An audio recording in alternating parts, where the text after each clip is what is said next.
Kheda camp વિસ્તારમાં મીઠા પાણીના કનેક્શન માટે ચાલી રહેલા કામને કારણે છેલ્લા 10 દિવસથી પીવાના પાણીની ભારે કટોકટી સર્જાઈ છે।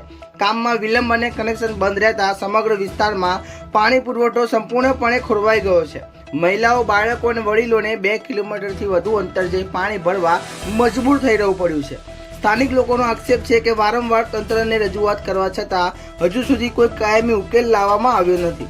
ગામ લોકોએ તંત્ર સામે રોષ વ્યક્ત કરી તાત્કાલિક પાણી પુરવઠો પુનઃ શરૂ કરવાની સાથે કાયમી વ્યવસ્થા કરવાની તાત્કાલિક માંગ ઉઠાવી છે। ભેદભાવ ન્યૂઝ રિપોર્ટર વિશાલ માલી। શું સમસ્યા છે તમારી? અમારે ગામવાળાને પાણીની બહુ સમસ્યા છે। લગભગ 15 થી 20 દિવસથી પાણીની ખૂબ જ સમસ્યા છે, કારણ કે આશરે 4-5 દિવસથી પાણી લગભગ આપણે જે મીઠા પાણીની પાઇપલાઇન નાખી એમાં અમને ખારા પાણી વગર પણ રાખ્યા છે।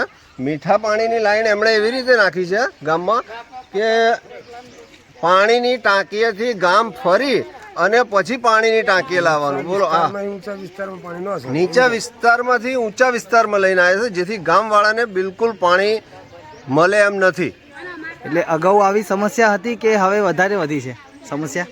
અગાઉ સમસ્યા નથી, લગભગ આપણે જે આ પાણીનું આયોજન કર્યું મીઠા પાણીનું ત્યારથી આ સમસ્યા ઊભી થઈ। લગભગ અને મોટા ભાગે તો અમારું ગામ નગરપાલિકામાં તે છતાં પણ ગામડું જ ગણાય એ રીતનું છે। એટલે કે અમારા ગામમાં ઢોર ઢાકરવાળા વધારે, તો ઢોર ઢાકર લગભગ આશરે બધા જ તરસ્યા મરતા હોય। એ લોકોને પાણી પાવા ક્યાં જવું અમારે?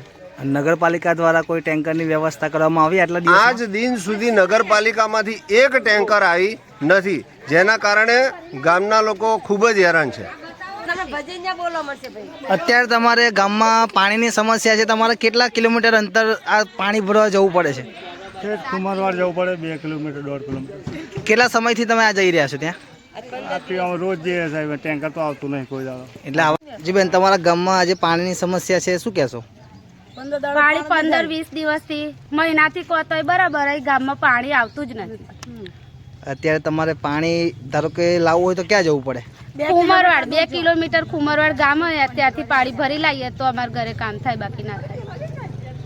હવે આ સમસ્યા જો યથાવત રહેશે તો તમે શું પગલાં લેશો?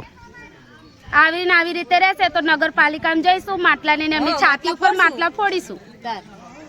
બીજો કોઈ ઓપ્શન છે જ નહીં અમારી જોડે નગરપાલિકામાં ગયા સિવાય।